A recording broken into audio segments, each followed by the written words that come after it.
সাভারে পরিবেশ অধিদপ্তরের নিষেধাজ্ঞা থাকা সত্ত্বেও ফসলি জমিতে গড়ে উঠছে অসংখ্য ইটভাটা। এই নিয়ে বিস্তারিত জানাতে যুক্ত হচ্ছেন আমাদের সহকর্মী দেওয়ান ইমন। এবং এই বসে কর্তৃপক্ষ কোনো পদক্ষেপ নিয়েছে কিনা জানাবেন।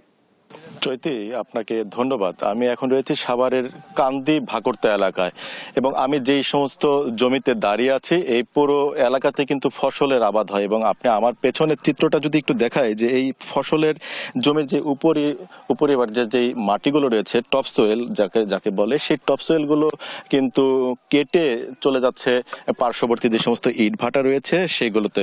সবচেয়ে গুরুত্বপূর্ণ যে বিষয়টা, এই যে সমস্ত জমির মাটি কাটা হচ্ছে, অর্থাৎ এই যে ফসলি জমির যে মাটি কাটা হচ্ছে, এটি শুধু এখন উপরিবার্যের মাটিটি নয়, উপরের যে টপসয়েল সেটি নয়, এটিকে কিন্তু একদম পুরো খাল খননের মতো কিন্তু এই মাটিগুলোকে তুলে নিয়ে যাওয়া হচ্ছে। পাশাপাশি এই যে সমস্ত জমির মাটি কাটার যে দৃশ্যগুলো আমরা এখন দেখাচ্ছি, এই সমস্ত জমির মালিকরা নিজেও জানে না যে তার জমির মাটি রাতের আধারে প্রভাবশালীরা এভাবে কেটে নিয়ে গিয়ে এগুলো বিক্রি করে দিচ্ছে ইটের ভাটায়। কিছুক্ষণ আগে আপনাকে যদি একটু দূরের চিত্রটি দেখাই, যে কয়েকটি এক্সকেভেটর দেখতে পাচ্ছেন যেগুলো দিয়ে মাটি কাটা হয়, ভেকুর, সেই ভেকুর এখানে কিন্তু মাটি খননের কাজগুলো করছিল এবং আমাদের উপস্থিতি টের পেয়ে কিন্তু তারা এখান থেকে সটকে পড়েছে।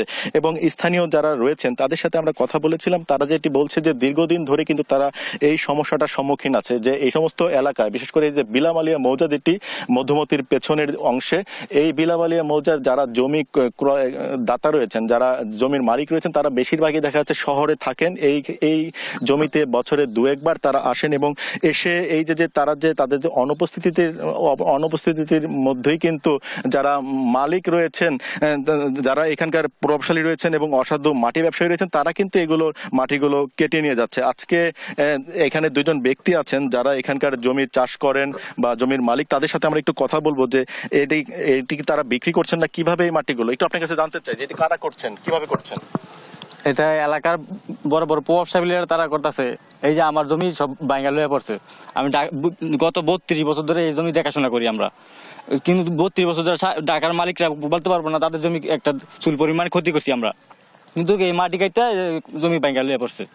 জানতেন, আপনাদেরকে বলা হয়েছিল এটা? না না, শুনছিলেন যে একজন জমি যিনি চাষ করে খান, যারা এইখানে জমি ক্রয় করে ঢাকায় গিয়ে রয়েছেন তাদের, এবং আরো একজন এখানে রয়েছেন জমির মালিক, তিনি আজকে হয়তো 6 মাস পরে তার জমিতে এসেছেন। তার কাছ থেকে একটু জানতে চাবো আপনার জমির কি অবস্থা বলেন তো। আমার জমির আশেপাশেই কাটা হয়ে গেছে, আমারটাও ভাঙে ভাঙে ফাটল ধরার মতো অবস্থা হয়েছে। কারা করছে এটা, কেন করছে? আমি চিনি না এদেরকে, আমরা তো এদেরকে চিনি না। আমরা তো ঢাকায় থাকি, বছরে একবার আসি বা দুইবার আসি।